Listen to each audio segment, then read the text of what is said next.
Magandang araw ulit sa inyo lahat mga idol. Meron po tayo ditong isang customer, estudyante. Galing sa school to siya mga idol, naukaan siya dahil siguro hindi na advisable yung buhok niya sa school na pinapasukan niya. Kaya ayun, inukaan siya. Kaya bigla siya nagpunta dito sa shop natin. Pero ano to siya mga idol, customer talaga natin to, regular customer.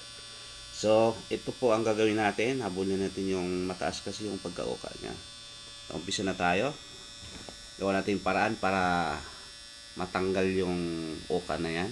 At maayos yung parang walang nangyari lang. So, nood lang kayo mga idol. Anong gagawin natin. Ano lang, parang basic lang gagawin natin. Una, lilibel natin yung uka niya doon sa guide natin na gagawin. Tapos yun, unti-unti na nating tanggalin yung kanto para malinis siya tingnan. Ayan siya mga idol. Ayan, tanggal natin dahan-dahan. So yan, magkabila sa paikot. Ayan, dahan-dahan lang tayo. So ayan mga idol, ang ginawa natin siyang high fade para mahabol natin yung uka na ginawa sa kanya. Ayun, medyo may ano pa, may kaunting lamat pa, may ano pa, may kanto pa. Yan. Kailangan tiyagain mo lang talaga siya sa paghagod, yung gentle na hagod lang, huwag masyadong baon.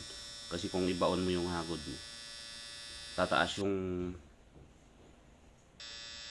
ano mo, hahabulin mo naman. Kapag tumaas yung fade mo, siyempre hindi na pantay yun, habulin na naman yun. Kailangan tansyado yung hagod mo sa clipper.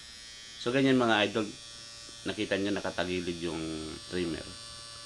Yung iba kasing part ng ulo, although hindi natin nakita, akala natin medyo pantay lang, pero pag sa malapitan yan mga idol, ano yan, may lubak na maliliit na lubak, kaya tinatagilid natin yung trimmer para masungkit yung ano, hindi nadaanan ng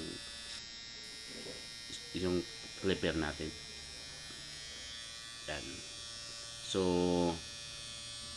pag natanggal yung mga lubak-lubak na maliit na dark spot, ayun, makikita mo yung resulta, malinis. Pag titingnan mo, akala mo pantay lang, akala mo madali lang gawin, pero kung hindi mo alam kung paano tanggalin, wala kang diskarte, hindi siya maganda tingnan, marumi tingnan. So ayan, tinanggal natin sa bandang ibaba. Bali dito mga idol, dito tayo gumagamit ng labaha, shaver at saka clipper lang.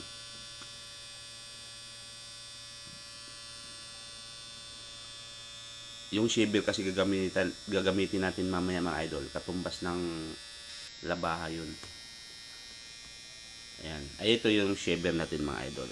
Yan sasabi ko, Yando shaver, mura lang yan mga idol, nasa Shopee, TikTok. Maganda gamitin mga idol, maliit lang, pwede mong madala kahit saan, lalo na pag halimbawa mahilig kang magkalbo sa ulo mo o bigote. Yan, the best yan mga idol. Yan, do shaver, yan ang gamit namin dito.